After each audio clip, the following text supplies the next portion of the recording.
नमस्कार दोस्तों, स्वागत है आपका अपने YouTube चैनल में। आज हम आपके लिए लेके आए हैं एमपी पुलिस से रिलेटेड बहुत ही महत्वपूर्ण क्वेश्चंस, जो कि एमपी पुलिस की एग्ज़ाम को एक ही बार में क्लियर करने में आपकी मदद करेंगे। और अगर आपको एमपी पुलिस को क्लियर करना है तो प्लीज़ हमारे चैनल को सब्सक्राइब करिए, लाइक करिए और हमें हमारे वीडियो को देखते रहिए, क्योंकि हमारे पास कुछ ऐसे सोर्स है जो एग्ज़ाम से पहले आपको इतना ट्रेन कर देंगे कि आप एक ही बार में एमपी पुलिस को क्लियर कर देंगे। एमपी पुलिस के एग्ज़ाम के कुछ दिन पहले, एक दिन पहले, हम आपके लिए बहुत ही इंपॉर्टेंट वीडियो लाने वाले हैं। कुछ सोर्सेस से हमारे पास कुछ क्वेश्चंस हैं जो मिलेंगे हमको, वो हम उस वीडियो में बताएंगे। और प्लीज़ हमारे चैनल को सब्सक्राइब करके रखिए ताकि आप एमपी पुलिस की एग्ज़ाम को क्लियर कर सकें। तो आज के इस वीडियो में से भी बहुत सारे ऐसे क्वेश्चंस हैं जो आपको एमपी पुलिस के एग्ज़ाम में देखने को मिलेंगे। तो चलिए शुरू करते हैं। क्वेश्चन है, मोहम्मद गोती ने जयचंद को किस युद्ध में पराजित किया था? तराइन का युद्ध, तराइन का दूसरा युद्ध, चंदावर का युद्ध या कन्नौज का युद्ध? तो मोहम्मद गोती जयचंद को जिस युद्ध में पराजित किया था वो था चंदावर का युद्ध। अगला क्वेश्चन है, निम्न में से किस शहर को फिरोज शाह तुगलक द्वारा स्थापित नहीं किया गया? फतेहाबाद, जौनपुर, फतेहपुर या हिसार? बताइए। अगर यही क्वेश्चन एमपी पुलिस के एग्ज़ाम में आता तो आप इसका क्या आंसर देते? अगर सही आंसर पता है तो कमेंट करिए, नहीं पता है तो गेस करिए और देखिए कि इसका सही आंसर क्या है। इसका सही आंसर जो है फतेहपुर। फिरोज शाह तुगलक द्वारा जो शहर स्थापित नहीं किया गया था वो था फतेहपुर। क्वेश्चन नंबर तीसरा है, 13वीं और 14वीं शताब्दी में भारतीय कृषक द्वारा किसकी खेती नहीं की जाती थी? तो वो है गेहूं की, जौ की, चना की या मक्का की? गेस करिए 3 सेकेंड में। तो हम बताते हैं इसका सही आंसर जो है वो कि मक्का की खेती नहीं करते थे 13वीं और 14वीं शताब्दी में। बहुत ही इंपॉर्टेंट क्वेश्चन है, प्लीज़ नोट कर लीजिएगा, वीडियो को सेव कर लीजिए। अगर आप नोट नहीं कर सकते कॉपी में तो वीडियो को सेव करके शेयर कर दीजिए कहीं पर, ताकि आप बाद में इसको देख सकें। बहुत ही इंपॉर्टेंट क्वेश्चन हम आपके लिए लेके आते हैं। और आप अगर क्लियर करना चाहते हैं कोई भी कंपटीशन की एग्ज़ाम तो प्लीज़ हमारे चैनल को सब्सक्राइब करके रखिए, ताकि आपको कहीं भी कोई दिक्कत ना आए, ऐसा कोई सा क्वेश्चन ना बचे। और अगर आपको वीडियो देख रहे हैं तो ध्यान से देखिए, ऐसे स्किप मत करिए, पूरा वीडियो देखिए ताकि आप सारे क्वेश्चंस को सही से याद कर सकें। क्वेश्चन नंबर अगला है, रेदास सेना और कबीर किसके अनुयायी थे? रेदास सेना और कबीर किसके अनुयायी थे? तो वो थे रामानंद के। जो रेदास सेना और कबीर किसके अनुयायी थे? वो थे रामानंद के। अगला क्वेश्चन है, प्रसिद्ध भक्त कवयित्री मीराबाई के पति का क्या नाम था? इम्पोर्टेंट क्वेश्चन है, हिस्ट्री से रिलेटेड है, बहुत ही बार पूछा जा चुका है। इसका सही आंसर है राजकुमार भोजराज। प्रसिद्ध भक्त कवयित्री मीराबाई के पति का नाम राजकुमार भोजराज था। क्वेश्चन नंबर अगला, निम्नलिखित में से कौन से संसद का स्थायी एवं उच्च सदन है? वो है लोकसभा, नहीं राज्यसभा। मैं थोड़ा कंफ्यूज था इस क्वेश्चन में। मध्य प्रदेश पुलिस भर्ती 2023 के लिए जरूरी जनरल बोनस प्रश्न उत्तर है। बहुत इंपॉर्टेंट क्वेश्चन है, प्लीज़ ध्यान से याद कर लीजिएगा, कोई कन्फ्यूज़न नहीं रहना चाहिए, इसलिए प्लीज़ नोट कर लीजिए। अगला क्वेश्चन है, संसद की संयुक्त बैठक की अध्यक्षता कौन करता है? संसद की संयुक्त बैठक की अध्यक्षता कौन करता है? इसका सही आंसर है लोकसभा स्पीकर। देखिए, मैं आपको 4 ऑप्शन में उलझाना नहीं चाहता, मैं सीधा सही आंसर पर फोकस करना चाहता हूँ ताकि आपको कोई भी कन्फ्यूज़न ना रहे। आप यूट्यूब पर कितने भी वीडियो देख लीजिए, पर हमारे वीडियो में आपको सही क्वेश्चन के सही आंसर मिलेंगे और आपको इम्पोर्टेंट क्वेश्चन सारे मिल जाएंगे। यहाँ पर हमारे बहुत सारे वीडियो अपलोड कर रखे हैं हमने, जो आपको एमपी पुलिस के एग्ज़ाम को एक ही बार में क्लियर करने के लिए काफ़ी है। सारे इंपॉर्टेंट क्वेश्चन हम अपलोड करते रहते हैं हमारे वीडियो पर, प्लीज़ सब्सक्राइब करिए। अलाउद्दीन खिलजी ने किस हिंदू शासक को राय रायन की उपाधि दी? रामचंद्र देव, प्रताप रुद्रदेव, वीर बल्लभा भल्लाल या सुंदर पांडे? अलाउद्दीन खिलजी ने हिंदू शासक को राय रायन की उपाधि दी थी, वो थे रामचंद्र देव। अगला क्वेश्चन है, निम्नलिखित में से किसने अमृतसर की नींव रखी? गुरु अमरदास, गुरु रामदास, गुरु अर्जुन देव या गुरु हरगोविंद? अमृतसर की नींव जिसने रखी थी वो थे गुरु रामदास जी। अमृतसर की नींव किसने रखी? तो वो है गुरु रामदास। अगला क्वेश्चन है, किस मुगल सम्राट ने तंबाकू के प्रयोग को निषिद्ध किया? तंबाकू के प्रयोग को निषिद्ध किया मुगल सम्राट ने, वो कौन था? बाबर, जहांगीर, औरंगजेब या मोहम्मद शाह? तो इसका सही आंसर गेस करिए और मैं बताता हूँ। इसका सही आंसर जो है वो है जहांगीर ने। जहांगीर ने तंबाकू के प्रयोग को निषिद्ध किया था। अगला क्वेश्चन है, किस राज्य को मसालों का बगीचा कहा जाता है? गुजरात, कर्नाटक, केरल या तमिलनाडु? सही आंसर है केरल।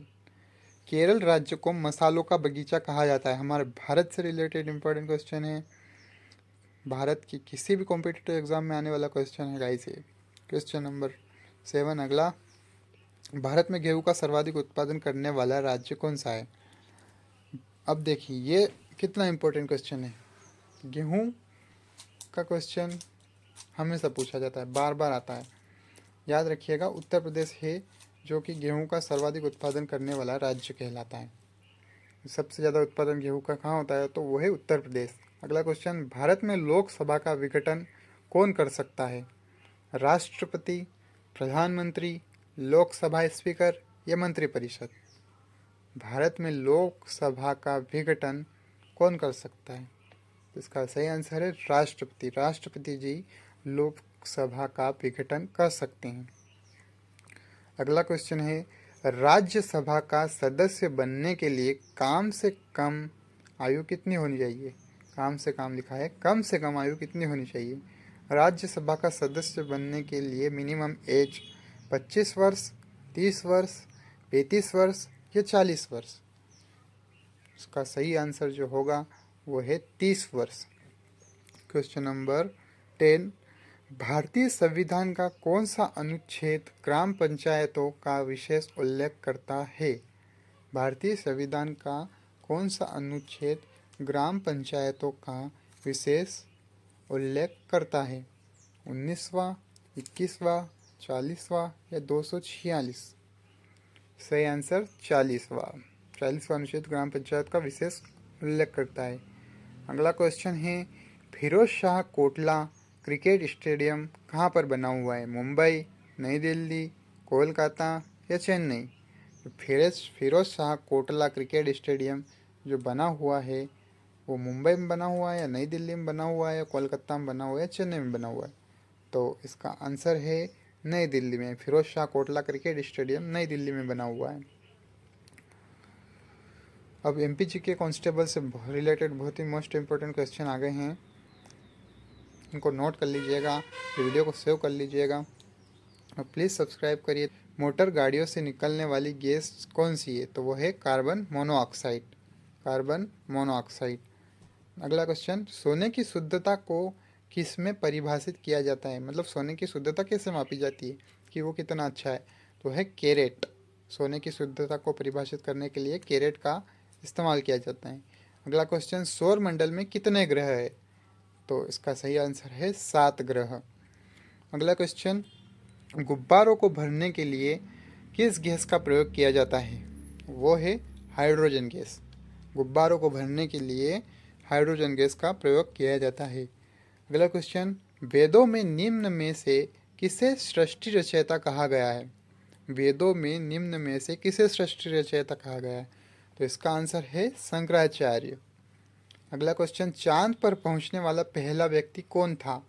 Neil Armstrong. चांद पर जो पहला व्यक्ति पहुंचा था वो था नील आर्मस्ट्रांग, जिनके पैरों के निशान आज भी चांद पर मौजूद हैं। अगला क्वेश्चन, भारत में हीरे की खानें कहाँ हैं? पन्ना मध्य प्रदेश में। भारत में हीरे की खानें जो है वो पन्ना मध्य प्रदेश में है। अगला क्वेश्चन है, श्री कृष्ण ने कौरव पांडव युद्ध के समय अर्जुन को दिया उपदेश का वर्णन कहाँ मिलता है? इंपॉर्टेंट क्वेश्चन है। श्री कृष्ण ने कौरव पांडव युद्ध के समय अर्जुन को दिया उपदेश का वर्णन श्रीमद् भागवत गीता में मिलता है। अगला क्वेश्चन है, सती प्रथा का अंत करने के लिए किस भारतीय नेता ने प्रयत्न किया? तो वो है राजा राम मोहन राय। बहुत ही इम्पोर्टेंट क्वेश्चन है, बहुत ही इम्पोर्टेंट, बहुत ही सालों सालों से चला आता है और बहुत ही इम्पोर्टेंट है ये स्टोरी, तो प्लीज़ इसको याद रखिएगा। सती प्रथा का अंत करने वाले जो राजा थे, भारतीय नेता थे जिन्होंने सबसे ज़्यादा प्रयत्न किए थे, वो है राजा राम मोहन राय। अगला क्वेश्चन है, हमारा राष्ट्रीय गीत कौन सा है? जो राष्ट्रीय गीत है वो है वंदे मातरम, और राष्ट्रीय गान है वो है जन गण मन। याद रखिएगा, इसमें बहुत लोगों को कन्फ्यूज़न होता है, बहुत इंपॉर्टेंट क्वेश्चन है, बचपन से आता जा रहा है, बचपन से ही हम इसको पढ़ते जा रहे हैं, लेकिन अब भी कन्फ्यूज़न बहुत लोगों को है। सही बात है, ये कन्फ्यूज़न है, आपको लग रहा है कि क्या बोल रहे हैं, बट नहीं, इम्पोर्टेंट है और कन्फ्यूज़न लोगों को है। राष्ट्रीय गान को गाने में अधिकतम कितना समय लगता है? ये सबको पता है, 52 सेकेंड। सबसे इजी क्वेश्चन है, याद रखिएगा। कॉर्नवालिस द्वारा स्थायी बंदोबस्त की पद्धति कब लागू की गई? वो है 1780 में लागू की गई। स्थायी बंदोबस्त की पद्धति 1780 में लागू की गई। साइमन कमीशन कब भारत आया था? बाप रे, कितना इम्पोर्टेंट क्वेश्चन है, कितनी बार आ चुका है ये। अरे छठी सातवीं में पढ़ा होगा आपने, पर आपको याद नहीं होगा। याद कर लीजिए, नोट कर लीजिए, साइमन कमीशन भारत कब आया था? तो वो आंसर है 1928 में। साइमन कमीशन भारत आया था 1928 में। अगला question very very important question है, प्लीज़ नोट कर लीजिए, दिमाग में छाप लीजिए इसको। जलियांवाला बाग हत्याकांड कब हुआ था? जलियांवाला बाग हत्याकांड कब हुआ था? तो वो है 13 अप्रैल 1919 में। याद रखिएगा, 13 अप्रैल 1919 में जलियांवाला बाग कांड हुआ था। अजंता की गुफाएं किस राज्य में स्थित है? अजंता की गुफाएं महाराष्ट्र में स्थित है। याद रखिएगा, अजंता की गुफाएं महाराष्ट्र में स्थित है। अगला क्वेश्चन है, भारत छोड़ो आंदोलन कब शुरू हुआ? वेरी वेरी इंपॉर्टेंट क्वेश्चन है, भारत छोड़ो आंदोलन कब शुरू हुआ? तो वो है 8 अगस्त 1942 को। 8 अगस्त 1942 को। आज़ाद हिंद फौज की स्थापना किसने की? आज़ाद हिंद फौज की स्थापना वाला भी क्वेश्चन बहुत इंपॉर्टेंट है। ये सारे क्वेश्चन इंपॉर्टेंट से भी ज़्यादा इंपॉर्टेंट है। एमपी पुलिस एग्ज़ाम में कम से कम आपको 40 नंबर देखे जा सकते हैं। प्लीज़ सब्सक्राइब कर दीजिए हमारे इस चैनल को, क्योंकि हमारे पास ये क्वेश्चन बहुत ही मेहनत के बाद आते हैं और हम आपके पास लेकर आते हैं। आपको एक ही बार में एमपी पुलिस को क्लियर करवाने के लिए हमारी पूरी कोशिश करते हैं हम। प्लीज़ सब्सक्राइब करिए, प्लीज़ लाइक करिए वीडियो को गाइस, प्लीज़ लाइक करिए। अगला क्वेश्चन है, दिल्ली चलो का नारा किसने दिया? दिल्ली चलो का नारा किसने दिया? तो इसका आंसर है सुभाष चंद्र बोस जी ने दिल्ली चलो का नारा दिया। अगला क्वेश्चन है, भाखड़ा नांगल परियोजना किस नदी पर है? भाखड़ा नांगल परियोजना सतलुज नदी पर है। याद रखिएगा, भाखड़ा नांगल परियोजना सतलुज नदी पर है। हीराकुंड बांध किस राज्य में स्थित है? ये भी इंपॉर्टेंट क्वेश्चन है गाइस, प्लीज़ नोट कर लीजिए, शेयर करके रखिए, वीडियो को सेव कर लीजिए। अगर आपको याद नहीं होता है तो आप वीडियो को एक बार और देखिए, एक बार आप खुद समझने की कोशिश करिए कि कितने इंपॉर्टेंट क्वेश्चन है। आपने ये क्वेश्चन कहीं ना कहीं ज़रूर पढ़े होंगे, ऐसा कोई हो नहीं सकता है। अगर अगर उसने पढ़ाई की, अगर 10th तक भी पढ़ाई की और ये क्वेश्चन अगर उसने नहीं पढ़े हैं तो फिर पॉसिबल नहीं है कि वो पढ़ाए। हाँ, तो क्वेश्चन है, हीराकुंड बांध किस राज्य में स्थित है? उसका सही आंसर है उड़ीसा। हीराकुंड बांध उड़ीसा में स्थित है। भारत की प्रथम नदी घाटी परियोजना कौन सी है? भारत की प्रथम नदी घाटी परियोजना कौन सी है? तो वो है दामोदर घाटी परियोजना। प्रथम नदी घाटी जो परियोजना है वो है दामोदर घाटी परियोजना। विश्व की सबसे लंबी नदी कौन सी है? देखिए, विश्व की सबसे लंबी नदी, हाँ ये जो क्वेश्चन है ये तो सभी एग्जाम में आने वाले क्वेश्चन है। जो विश्व की सबसे लंबी नदी, विश्व की सबसे बड़ी नदी, विश्व का सबसे बड़ा जंगल, विश्व की सबसे छोटा जंगल, ये ऐसे विश्व का सबसे छोटा देश, ऐसे क्वेश्चन जो होते हैं ये बहुत इंपॉर्टेंट होते हैं, इनको तो कभी भी नहीं भूलना चाहिए। तो अभी जो क्वेश्चन आया है, विश्व की सबसे लंबी नदी कौन सी है? तो वह है नील नदी। सबसे लंबी नदी नील नदी। अब आप सोच रहे हो लंबी नदी और बड़ी नदी एक ही होगी, नहीं, अलग अलग है। लंबी नदी जो है वो है नील नदी। अगला क्वेश्चन है, अशोक ने किस धर्म को अपना लिया था? अशोक ने किस धर्म को अपना लिया था? तो वह है बौद्ध धर्म। अशोक ने बौद्ध धर्म को अपना लिया था। धामी गोली कांड कब हुआ? 16 जुलाई 1939 में। धामी गोलीकांड 16 जुलाई 1939 में। अब अगला क्वेश्चन भी वेरी वेरी इंपॉर्टेंट है। अगर आप इंडिया में रहते हो और इंडिया के बारे में सारी जानकारी चाहिए और इंडिया से अगर आप गवर्नमेंट जॉब करना चाहते हो तो ये क्वेश्चन आपको जॉब लगने के बाद भी पता होना चाहिए। तो ये क्वेश्चन है, भारत का संविधान कब लागू हुआ था? भारत का संविधान कब लागू हुआ था? वो है 26 जनवरी 1950 में। 26 जनवरी 1950 में भारत का संविधान लागू हुआ था। 26 जनवरी 1950। भारत की संविधान का संरक्षण कौन करता है? भारत के संविधान का संरक्षण कौन करता है? तो वह है उच्चतम न्यायालय, हाई कोर्ट। क्वेश्चन नंबर 27, राष्ट्रीय महिला आयोग अधिनियम किस वर्ष संसद द्वारा पारित किया गया? वो है 1990 में। राष्ट्रीय महिला आयोग अधिनियम 1990 में संसद द्वारा पारित किया गया। छोटा नागपुर का पठार की सबसे ऊंची चोटी है? देखो ये क्वेश्चन भी बहुत इंपॉर्टेंट है, बार बार आने वाले क्वेश्चन है गाइस। प्लीज़ इनको नोट कर लीजिए, याद कर लीजिए, सेव कर लीजिए वीडियो को और बार बार रट्टा मारिए, याद करिए, सब कुछ भी करिए, लेकिन इन क्वेश्चन को घोट कर पी जाइए ताकि आपको किसी भी एग्ज़ाम में दिक्कत ना आए। कोई भी कॉम्पिटिटिव एग्ज़ाम होगी आपको इम्पोर्टेंट क्वेश्चन साथ जरूर देंगे।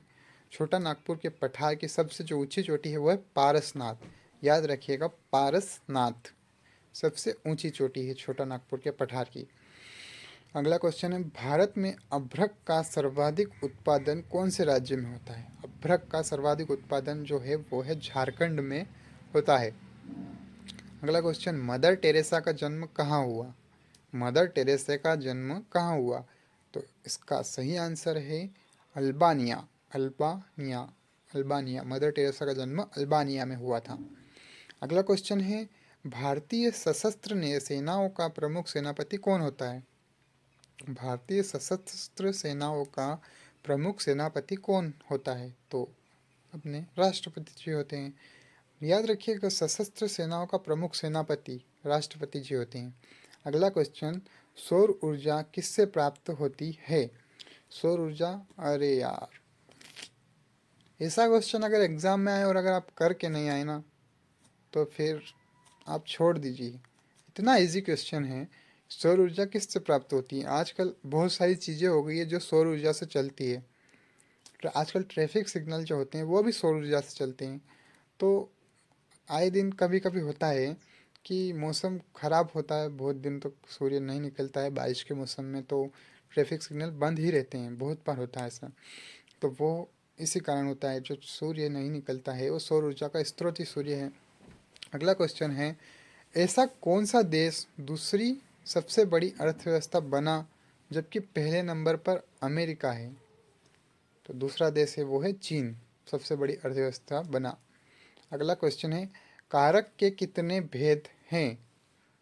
सही आंसर है कारक के भेद 8 हैं।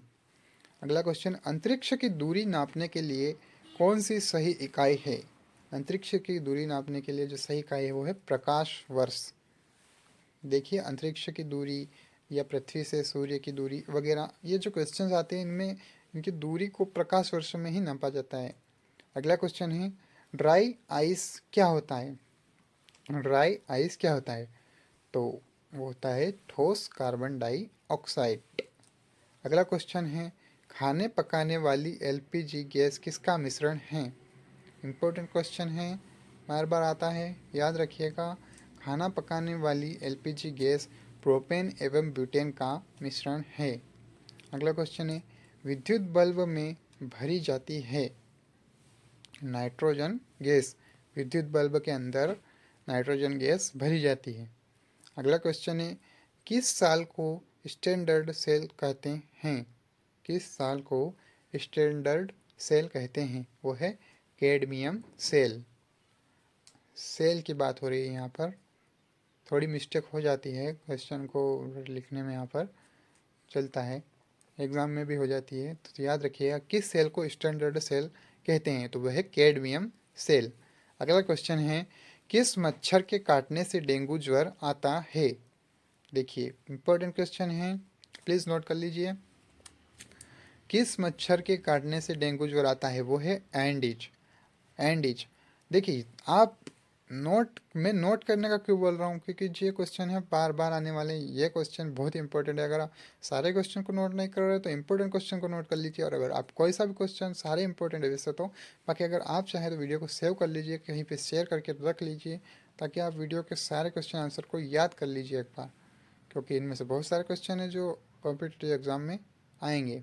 अगला क्वेश्चन है, जल का आपेक्षिक घनत्व अधिकतम होता है 4 डिग्री सेल्सियस पर। जल का अपेक्षित घनत्व सबसे अधिकतम होता है, वो है 4 डिग्री सेल्सियस पर। अगला क्वेश्चन है, नील क्रांति का संबंध किससे है। देखिए, क्रांति से रिलेटेड क्वेश्चन है, इंपॉर्टेंट क्वेश्चन है, बार बार आने वाले क्वेश्चन है, प्लीज़ ध्यान दीजिए। नील क्रांति का संबंध है वह मत्स्य उत्पादन से है। अगला है, सफ़ेद क्रांति का संबंध किससे है। देखिए, सफ़ेद क्रांति तो सबको इजीली याद रहता है। सफ़ेद क्रांति का संबंध है वो है दूध उत्पादन से है। अगला क्वेश्चन, कौन सा राज्य मसाला उत्पादन के लिए प्रसिद्ध है। देखिए, ये क्वेश्चन अभी इसी वीडियो में पहले आ चुका है। देखिए, इंपॉर्टेंट है ना, मैंने उसी टाइम पे बोला था इंपॉर्टेंट क्वेश्चन है, प्लीज़ नोट कर लीजिए। अगला ये क्वेश्चन आपको बता देता हूँ इसका सही आंसर, जो केरल है मसाला उत्पादन, मसालों का किंग। अगला क्वेश्चन, क्षेत्रफल में भारत का सबसे बड़ा राज्य कौन सा है। देखिए, बहुत ही इंपॉर्टेंट क्वेश्चन है। क्षेत्रफल में भारत का सबसे बड़ा राज्य है वो है राजस्थान, सबसे बड़ा राजस्थान। अगला क्वेश्चन है, गुब्बारों में स्वयं उड़ने वाली कौन सी गैस भरी जाती है। वो है हीलियम। हीलियम गैस है। जो कुछ गुब्बारे जो आते हैं ना, कई मेले में गए होंगे, देखा होगा बच्चे के हाथ में से गुब्बारा छूट जाता है, मूवी देखी होगी, गुब्बारा छूट जाते हवा में उड़ के चले जाते हैं, है ना। आजकल बहुत ही रील्स का ज़माना है तो सब कुछ देख रखा है सबने। तो वो गैस जो होती है वो है हीलियम, याद रखिएगा, हीलियम। प्राथमिक रंग कौन से हैं। लाल, हरा और नीला, ये जो रंग होते हैं ये प्राथमिक रंग होते हैं। अगला क्वेश्चन है, वह यंत्र जो रासायनिक ऊर्जा को विद्युत ऊर्जा में परिवर्तित कर देता है क्या कहलाता है। रासायनिक ऊर्जा को विद्युत ऊर्जा में परिवर्तित करता है वो है बैटरी, जो कि आजकल हर मोबाइल में है। अगर इन्वर्टर है तो इन्वर्टर के साथ बैटरी है, हर गाड़ी में है, सब जगह पर बैटरी है भाई साहब। अगला क्वेश्चन है, एलेक्जेंडर फ्लेमिंग ने क्या खोजा था। अलेक्जेंडर फ्लेमिंग ने पेनिसिलिन को खोजा था। अगला क्वेश्चन है, सूर्य एक क्या है। देखिए, सूर्य बहुत सारों को लगता है कि ग्रह है, ये है, वगैरह वगैरह बहुत सारी बातें हैं। सूर्य देवता हैं, सब कुछ है, सब कुछ माना, पर वो है एक तारा। क्योंकि अब तारा है, मानेंगे नहीं लोग कि तारे तो इतने छोटे होते हैं, टिमटिमाते रहते हैं। सूर्य जो तारा है वो हमारी धरती के बहुत ही नज़दीक है। बहुत ही इंपॉर्टेंट क्वेश्चन है। आपको, अगर बहुत सारे लोगों को तो विश्वास नहीं होता है कि ये बात सही नहीं है, ये है वगैरह वगैरह, तो उनको बोलिए कि आप कुछ क्रोम करिए, सर्च करिए, कुछ सी बारे को, किसी चीज़ को आप नहीं मान रहे, कि कुछ शंका है तो आप उसको क्लियर करिए। ऐसा नहीं है कि आप ऑब्जेक्शन ही उठा दें कि ये क्वेश्चन गलत है, आंसर्स गलत है, ऐसा नहीं हो सकता है।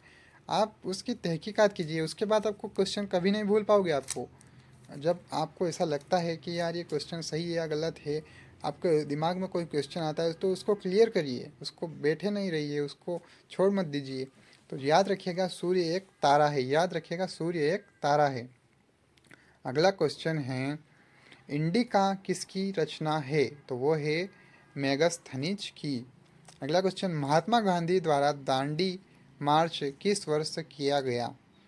महात्मा गांधी द्वारा दांडी मार्च 1923 में किया गया था। अगला क्वेश्चन है, बैरोमीटर की रीडिंग नीचे जाती प्रतीत हो तो यह किस चीज़ का संकेत है। तूफान का। देखो, तूफान मापा जाता है वो बैरोमीटर से, बैरोमीटर की रीडिंग नीचे जाती प्रतीत हो तो वो तूफान का संकेत है। अगला क्वेश्चन है, जैन धर्म के संस्थापक कौन है। इंपॉर्टेंट क्वेश्चन है, जैन धर्म के संस्थापक कौन थे। तो वो है ऋषभदेव। ऋषभदेव, जैन धर्म के संस्थापक ऋषभदेव थे। अगला क्वेश्चन है, गौतम बुद्ध को बोध गया में किस वृक्ष के नीचे ज्ञान प्राप्त हुआ।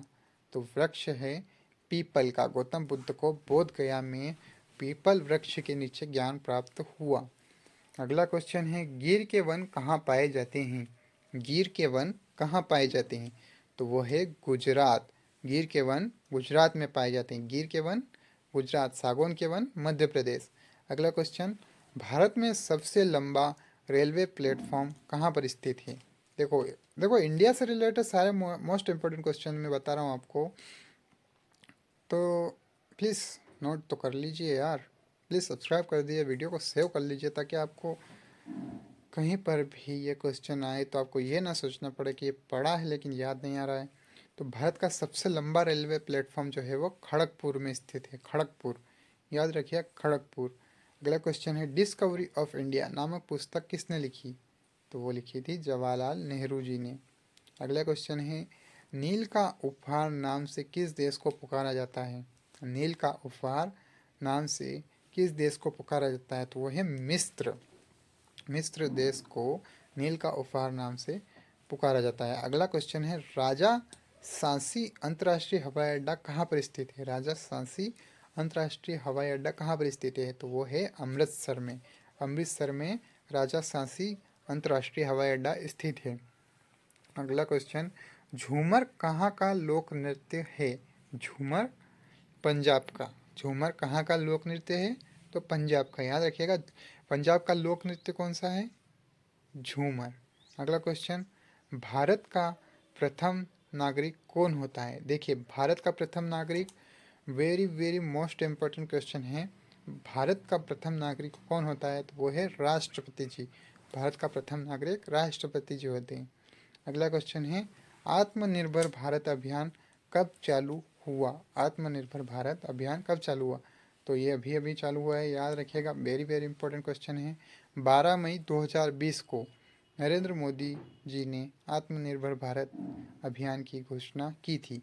आत्मनिर्भर भारत 12 मई 2020, याद रखिएगा, 12 मई 2020।